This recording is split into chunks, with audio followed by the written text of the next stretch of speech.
press. Cardi don't need more Must be that whip that I ordered.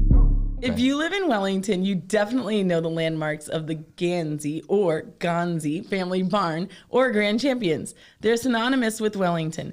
And today we're sitting down with Grant, a third-generation polo player called one of the top up-and-coming polo players in the nation, to find out if it's really pronounced Ganzi or Ganzi. All that and more on the Wellington Edit, Who is Grant Ganzi edition. So it's totally true. There's like so many new people that have moved to Wellington. Wellington is changing.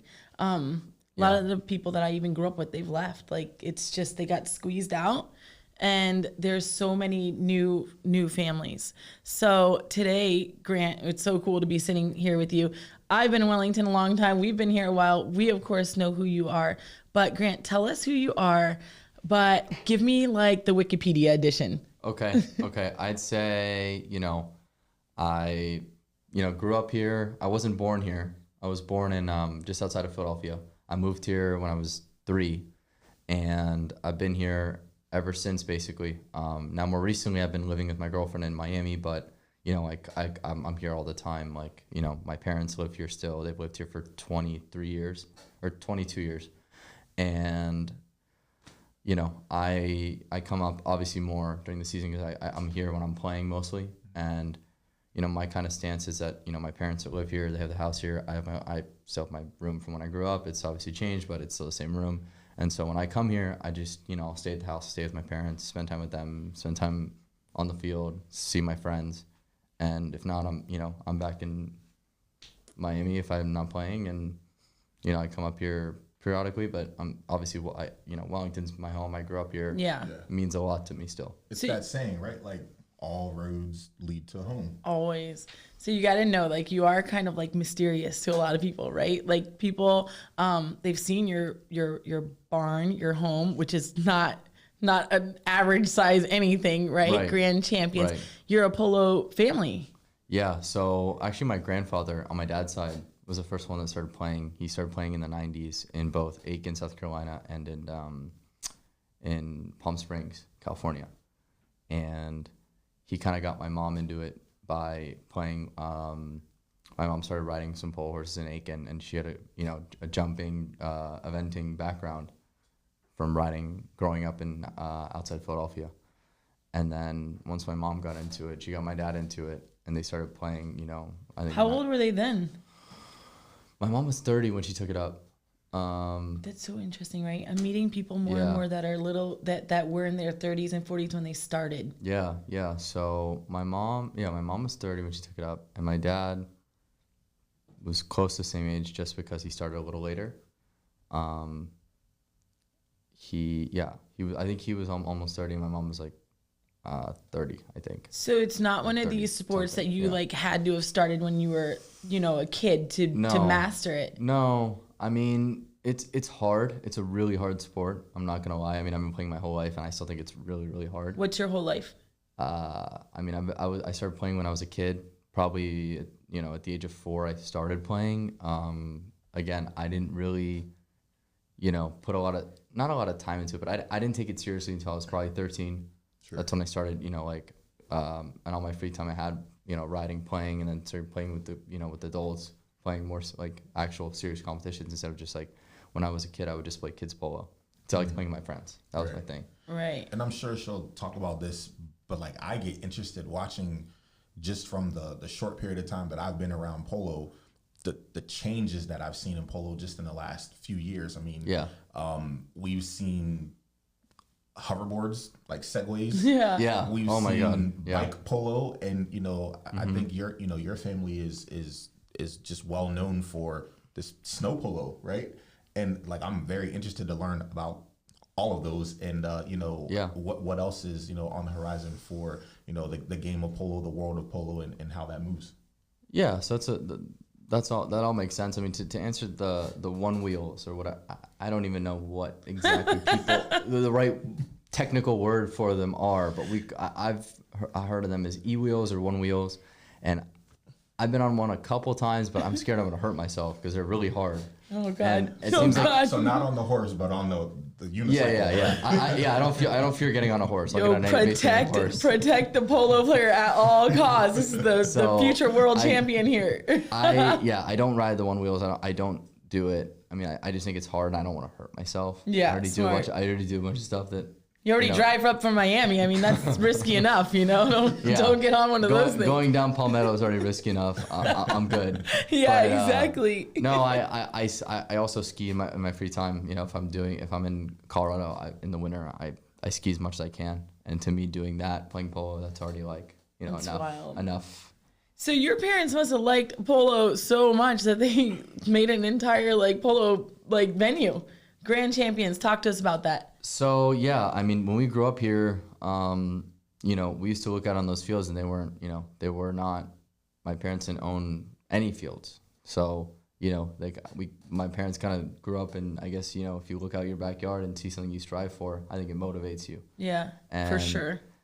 I just remember that growing up, and then, you know, when my parents got the 2 fields, it was a big deal, and then they ended up buying the other 3 fields, and you know, what is now Grand Champions. So Grand Champions is 5 fields in total? 5 fields, yeah. Okay, so Grand Champions is on, so when you're driving down Lake Worth Road and you're heading all the way west, you'll find it there on the south side. So if someone just moved here, right, who's allowed to go to Grand Champions? Like, when is there polo? Like, you know, you know there's a lot of people in Wellington that have never been to polo, right? I would believe it. Yeah, a lot. And they want to, but it's Right. intimidating because you don't know some of these things. So talk to us. Is it open to the public? Who can watch? Yeah, so Grand Champions is open to the public. And even when we have polo at Santa Rita, it's also open to the public. I just think it's hard with polo especially, and I can speak to this myself because it affects even me. It's like the schedules come out so last minute that it makes it hard for people to make plans. So, and I feel that too because, you know, even for me it changes. So it's like I'm kind of on that. Right. You know, so, and I get it too because, you know, polo, there's a lot of things that factor in it. There's, you know, all these horses that, you know, we're fortunate enough to ride on and play. And there's, you know, people coming in from different places sometimes. And there's weather because obviously if it gets too wet, the fields get too wet, it's dangerous and we can't play. So, you know, I get decisions like that have to be made on the fly. So in short, I mean, we play almost 8 months out of the year here in Wellington. We play mostly, or it's 7 months really, but we play from, you know, mid-January through all the way through the end of May. And then, you know, we go to Colorado and play for the summer. Mid-January, okay. And we're back here in the fall, starting October through, you know, end of November. So, I mean, we play a good amount of time here in Wellington. And then, like, on average, how many matches a week or games a week do you play? So it depends. It honestly just depends if I'm playing in more than one tournament at the same time or not. Okay. If I'm not, it's probably 2, I'd say. If it's just the high goal, it's 2. That is so interesting because that is definitely something I didn't know. Sometimes I'd be like, damn, why am I just finding out about this? And it's too late to attend. Yeah. And it seems like everyone knew but me. So then that's why. It's because even you don't know. You guys don't know. Yeah. And I think social media is doing a better job of that. But it's really tough with polo because, you know, we have dates that are when the tournament's supposed to be, quote unquote, played. But again, those could change with weather. Those could change with other conflicting tournaments that other people that are all participating in the tournament, you know, have to deal with. Yeah. But also the tournament dates and stuff like that don't get set till the draw is done, and the draw is not done till a week before the tournament. Wow. So they do have a text service though that I'm on the list, so I'll be able to put it in the show, and that's how I find out about these sneak attack polo matches. They're fun. We're trying to get it a little better. So let's say somebody gets the text. Where do they get tickets? Like, how do they get to attend? So yeah, I mean it's free to the public. I mean I don't know what kind of tickets we would offer. I don't know how, like, it's just changed year to year so much that I don't know what that would look like for at the moment. For tickets for Polo Grand Champions, but again, it's free to attend, and we have a Grand Champions app now. Oh, that's good. So that should probably help with scheduling. I'm from what I've been told that is to help with getting the scheduling out there and having it more.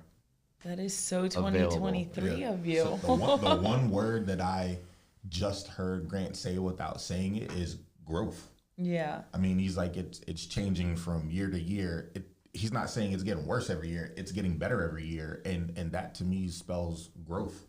So now we're finding out about an app, which is extremely exciting, right? Where we can have access to information. And I think that that's super, super important, especially with, like she said earlier, people moving to Wellington, they've heard about polo, have always wanted to go to polo. It's intimidating. Right. Well, with an app, I don't think it gets any easier. It is very true. All right, Grant, tell us, what does a normal day-to-day life look like for an athlete who is, could very well be the nation's top polo player? Well, it just depends. I mean, if I'm in the off season, days are much more relaxed, and then I'm also a full-time student. I'm getting my MBA online right now. Yeah, I probably have a year. I have about a year left, and Good so for you. I'm doing it online. So it Where's gives that you applause that. button? We need that. Imagine that, right? Imagine this, huh? An athlete and he's in school. Okay. So I do it online, so it gives me the flexibility to submit stuff, or get to it when I have a chance. Yeah. And so, during the season, that might be just a random time when I feel like I have downtime to just sit at a computer for a couple hours. What are you studying? So I'm doing it in sports management. Nice. I had a worse question. I want to know if you use ChatGPT for your assignments. No. I use ChatGPT though. I think ChatGPT is a wonderful tool. Yeah. And I did something recently because I was curious. I told it to write a paper I was going to submit. I didn't use any of it. I was just curious to see what it would come up with. And then I put it into a plagiarism checker that I use for my personal, because I've had it, you need to have a certain Turnitin score, all this stuff, whatever. I use Grammarly a lot to just to freshen my vocabulary when I submit papers, because I'm not the best writer. But oddly enough, when I put ChatGPT into Grammarly, it didn't detect any plagiarism. And I thought that was really scary. A scary thought. Yeah. You know what you need to do? You need to ChatGPT. Write me a 1-page paper on Grant Ganzi and see. Wait, is it Ganzi or Ganzi? Damn it. I never even got that answered. I never have gotten the exact answer. I've just always been told it's Ganzi. Okay, we'll call you Ganzi. In high school, they called me Ganzi. Okay. That's all they said. Not even my first name, just that. How's your parents? How do they pronounce it? Ganzi. Okay, Ganzi. Yeah. So you have to chat GPT, who is Grant Ganzi, and see what it comes up with. I never even thought of that. Oh, yeah. I'll do it now. We do that. Well, I didn't do it for your interview. I had my own questions, but I do that sometimes ahead of time. And also, I use it for press releases because it's funny. I'll take it, and it's so awful for press releases. It's not good. And I'll start to change it. So if I need the motivation to get started, that's exactly how I'll start. And then I start changing one thing at a time. And next thing you know, I've changed the whole thing. Yeah, and why do you think that is? Is it because it just gets so repetitive? Oh, it's sterile. It's so sterile and robotic, and it's just monotone. And you miss opportunities for your clients because let's say I know what you're doing next, I know what's on the horizon for you business-wise. It doesn't know that. No. So there's no opportunity to write those things, and I miss out a lot, So Grant, tell us, what's one thing that people would be surprised to know about you? I don't know. That people that wouldn't know me or people that know me? People that wouldn't know you. That wouldn't know me? I'm a pretty big gamer. Oh, really? If I have free time and I don't have to do school or I'm not hanging out with my girlfriend, I'm gaming with my friends. Okay, so these headphones feel pretty normal yeah, to you? Yeah. This feels like home. Yeah, I've played video games for a long time, and to me it's one of the only things other than I guess watching TV is kind of nice too, but for me gaming just gets me completely out of it's a big escape. It gets me completely out of nice. Life basically. Okay. What games are you playing, and are we putting your gamer tag underneath you? GTA 6. I want to be excited for it, but I don't know. I just think gaming's changed a lot. I probably will give it a chance because I did play. I played, I don't know, almost all the GTAs, but I really liked Red Dead Redemption probably a little bit more. Okay. More horses and cowboys, but again, I think the trailer looked really cool. I liked how it really, really looked like South Florida. Yeah. Maybe too much, but still, it was definitely if you got the references, and the memes are everywhere on social media, I think it was really funny. But I'm playing a lot of Fortnite recently. That's been my game. That's made a comeback in a it major really way. Is starting to come back. Yeah, so that's been my thing ever since it came out and stuff like that. I kind of drifted not playing it for a while and then coming back, but that's the game I play the most consistently. Yeah. I know. I watched my son sit in this like giant recliner with his like surround sound shit, and he's like screaming at this thing and shaking. I've gotten better at that. I used to scream. I don't do it anymore. During COVID, it was apparently a problem. I would play Call of Duty, the Warzone, and I would just I'd freak out. People were like, you gotta stop. You don't. Yes. Because I couldn't hear myself. I had these headphones on, and they're so good that I just would freak out and they wouldn't, I know. Nikhil will come out like genuinely like pressed, like he is so upset, like his world just got rocked in there, and I'm like, what is happening? Like, turn that thing off, man. I don't know when that flipped, but I think he was sweating the last. Oh my god, I believe it. Like he just got finished. You give that kid and working out, a remote and like a basket of breadsticks, and you'd never see him again, like ever. I have the recliner. I built my own desk. I built the chair and the desk, and it's like my setup. I love it, but yeah, I think it's gone. I think for me, it's been. I play a lot now with one ear in, one ear out, so I can hear what's going on around me. Yeah. Okay. And that's what that GTA does to you. And living in Miami, it's like one ear to the streets, man. I think the most important question we gotta ask here, for all you gamers out there, I think everybody wants to know this. How many screens are we talking about here? Yeah, we need to know. One screen? Okay. One. How big is said screen? 30. Well, it's a new one, and it's not 4K, but it has good frames, and it runs it. It has a good refresh rate. It's a curved 32-inch. Okay, all right. I've been surprised with it. I didn't know what to expect because it wasn't super expensive, but I mean it was very reasonable actually. But I got it for the response time, like the frames and all that stuff. I didn't get it for the video quality per se. That is so funny. I love it. I'm glad you found an outlet. So here we are, right? Young guy. How old are you? 25. 25. Young guy. She's asking this the wrong way. It's how young are you? I was always brought up to say like how young are you? Okay. And I think you've heard me say that. Yes. Why does he say it like that? Listen, I was raised properly, I think, and that's just how. Well, let me tell you something. At 40, I really appreciate you framing it up that way. Though, like, I was like 5 or 6. And we're at the grocery store and with my grandmother, and I was like, Mom, how old are you? And she's like, boy, don't you ever ask a lady how old she is. I said, well, I want to know. So how am I supposed to ask it? She says, you ask how young you are. And ever since then, I'm like, how young are you? How young are you? Hey, how young are you? That would definitely work on me if that was your pickup line. I would go for that right away. So 25 years old, young guy. He is an athlete. He's also in school for his MBA, like crushing life. How in the world do you find additional time to support some of these charitable causes that you are known for? So I mean, for me, the causes recently have been more, close to heart. I mean, the PTF, the Polo Training Foundations. That's how I grew up playing. It was the only way when I was younger, before I started, competing with adults and taking polo more seriously. I was the only polo I played, and so for me, that was a big part of my childhood.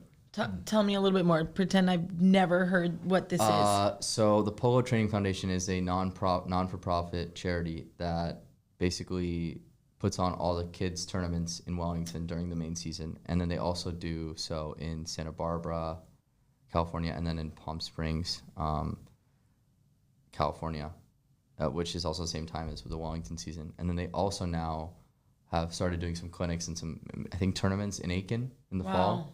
Aiken, South Carolina in the fall. So what does that do for kids? I guess it gives them the opportunity to really train at a level that they're going to go pro or something, right? Yeah, I mean, it gives them the opportunity to play. And for kids, it's sometimes hard to play, period, just because there's so much going on. Mm-hmm. And usually the parents are the ones, playing, and usually the kids will play the parents' horses. So it gives people the chance, and especially what I've noticed more recently, and maybe from when I was a kid, this wasn't, I don't know if this is as big a thing or not, but there's a lot of people that will fly in for those tournaments that are in other parts of the United States that, like this is like a huge deal for them playing in this kids tournament. And like for them, they're growing up and they're, driving like an hour just to get on a horse once a week, twice a week. Yeah. And it's not even maybe playing. Maybe it's just them riding around, or maybe them just stick and balling, so just hitting the ball by themselves. And this could be, a lot of America, people are, for polo, because of the weather and because of, it's hard to have a 300-yard long, 150-yard wide field, they're playing in arenas. Okay. And so being able to play in Wellington at, one of these amazing places, at this at amazing facility with a bunch of young kids that are like son of, whoever, who are, maybe going to be a great professional polo player one day, or are already killing it, it's a big deal. Yeah. And so I think having that ability and being able to organize that and have all the sponsors and have people have, jerseys for the day. Wow, what an experience for a kid, and like huh? getting prizes from like all these different brands, or getting, presented these prizes by, all these great players or former, former players if they're not playing anymore. It definitely makes a big difference. You are guaranteeing like the next generation of polo. That's what I think is happening here, right? It's a huge deal. So, and they don't really, they have, I think, I'm trying to think, they have a fundraiser they do every year. I think they have like one fundraiser they do where they have a, I think it's like a dinner or something, or and that's how they get some fundraising. But they don't really fundraise. And then what's your level of involvement? I was on the junior board. Obviously, I'm too old to be on a junior board, but you outgrew that. I outgrew it. Okay. Yeah, that's the right word. I outgrew it. Aged out, whatever the right word is. But this you younged out. That was the charity that I picked. My mom's on the board, and so it definitely it hit its home. And then the Kids Cancer Foundation is a local charity based in Wellington, and actually my partner in the Sunset Polo International and doing the white party and all that stuff, Nick Roldan. Yes. He's been very involved since day one in Kids Cancer, and I've done some stuff here and there, and I got more involved because of him. And him and Natasha, they definitely are a lot more involved. Yeah. Or we're a lot more involved from day one in Kids Cancer, and I don't think we really knew what direction we were going to go in, because the first year we did the Sunset Polo and White Party in 2022, it was to benefit the LLS, and I was doing the All-Star Man of the Year at the time. And so after that, they're like, well, what's next? And we're like, we want to do it. Like, we knew we wanted to do it again, but we didn't really know what we were going to do. And I think, Nick was like, we should do some local charities. Yeah. And once he said that, I was like, oh, well, we should just do, I know he wanted to get the Kids Cancer involved, but when he said local, I thought of Polo Training Foundation. I said, let's just do two, and they're both, ones that are here in the heart of Wellington and very involved in the community, and close to home, because Nick grew up playing the PTF as well. So I thought, that was a no-brainer, and obviously it ended up working out really well. Yeah. And, I think when you can give back to something local, something that, you grew up, in the same town where these charities are doing their work day to day and they're based. Absolutely. I think it makes a huge difference, more so, than national charities, because they have other, they have other branches, they have other locations. It just when you are working with we're working with the Polo Training Foundation's like operations, like basically the person that does everything. Jen McLeavy was working with us day in, day out for the the event, and the Kids Cancer Foundation's like two people that run it. They were with us, at meetings and stuff like that. So, and it's two women. And so being able to be with the people that actually run it day to day, and have people that come out that are like, that actually are like seeing the benefits of this, hands-on. To me, that was what was amazing about it. Wow. Do you know what my takeaway in this conversation is? And I know you picked up on it too. Like, you just spoke equally as passionate about different charitable organizations that you support as you did polo. So I feel like it's really authentic in you, like being able to give back. And, we know Michelle and the folks over at Kids Cancer. Yeah. That's actually where I met Nick. Yeah. They are so genuine and so hands-on. Yeah. And I'll tell you a really fast story. When my mom passed away from cancer, I just needed a break from cancer. I didn't want to see the word, hear it, anything. And one day I was driving and I heard a commercial on the radio for, like, they called it troubled teens at the time. And they were looking for mentors. And I thought, this is perfect. It has nothing to do with cancer. And I picked up the phone. I said, I want to be a mentor. I just needed something that had nothing to do with that. And they said, okay. And I already had these boundaries in place, right? I was like, I'm not going to do anything with cancer. And I'm only going to give 1 day a week. And I want something that's close to home. Well, I call and they're like, we have this little girl. Well, she was 15, out in Palm Beach Gardens. She goes to school there and she has stage 4 cancer. Her mom is not living in the country right now and her dad's incarcerated and she needs help. And I was like, I'm on my way. So the day that I met her, I'm supposed to be a mentor and I'm sitting with her and I'm like, when was your last appointment? Like, what was the last drug you've taken? Like medication wise, like what was the last this? Cause I just went through all that with my mom and I leave there and I was so upset with myself because I was like, that's not a mentor. I was totally not a mentor. I just took a medical history. Why did I do that? And she said, there's this woman that helps me. You can call her. She'll know everything. It was Michelle. So I pick up the phone and Michelle at first was very, very guarded and skeptical of me. She's like, who are you and why do you want my kid? Which I love. We're good friends. I actually respect that about her. She was making sure that I wasn't like, exploitative or like taking advantage. And I told her my story and, she warmed up. It took her a second where she was like, okay, this is who Genesis is. It became a very public story because between Michelle's efforts, my efforts, we helped see her through graduation. And it was beautiful. Wow. She has a daughter now. Fortunately, she did pass away, but Michelle and I've always respected that so much. And I actually respect more that she was leery of me because that tells me she's genuinely was really protective of the kids. So totally. I think, I think them over there, they're great. They're great. And I love that you supported them and you did it in a major, major way, right? He didn't half-ass anything except bringing on 50 Cent there, right? That's the only half you did. Tell us about 50. So 50 shows up. That was incredible. I don't know what other way to describe it. And legendary fundraiser. It definitely was. Look, we worked really hard, and it was great that it was able to be a successful day. I think what our main thing was we were trying to get everything we did the year before and just do it that much better. Like take the good from the first year, and then everything bad just like eliminate it completely. Sure. Yeah, that's growth. Just avoid anything. We tried to avoid anything that could go wrong that did, or that would, and it was incredible. I mean, the whole process was interesting. Did you know when he arrived? No. So basically, when he had arrived, because we didn't know when he was going to arrive, and then I was getting ready to actually play with Nick, so we didn't really know. And then once we were done playing, we tried to get the game done pretty fast because it was already getting late, and it's kind of hard to do the whole sunset thing because you can't really it gets dark real fast. So you have to really, when you start, you got to really pick up the pace because we started a little late, I think. And then we tried to do the awards and the trophies really quickly, and that's always takes a little bit longer because there's some speeches we have to give and prizes that have to be given out to the players and such, and there's certain things that in polo you have to do that maybe in other stuff doesn't get done, like the best playing pony blanket.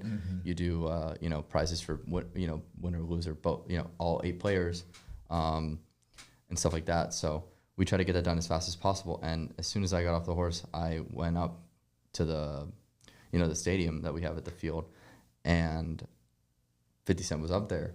I didn't know, and I was able to get a picture with him and my mom and I, and. Your security was tight. Oh, I couldn't get anywhere near there. I don't remember what happened. I mean, it took me a while to get up there. It was like so many people. I just remember that. And then once I got up there, I remember hearing like, oh, he's going to go on soon. I was like, what? And then all of a sudden that snapped, and I was like, I looked down, I'm in my boots. And I'm like, I got to change. And so I had rushed, and I